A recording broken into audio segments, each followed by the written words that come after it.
শোধনের জন্য তৈরি হয়ে গেছে।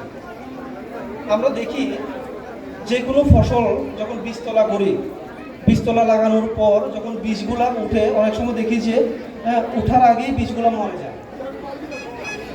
ওটাকে আমরা প্রি ইমার্জেন্স ড্যাম্পিং অফ বলে থাকি।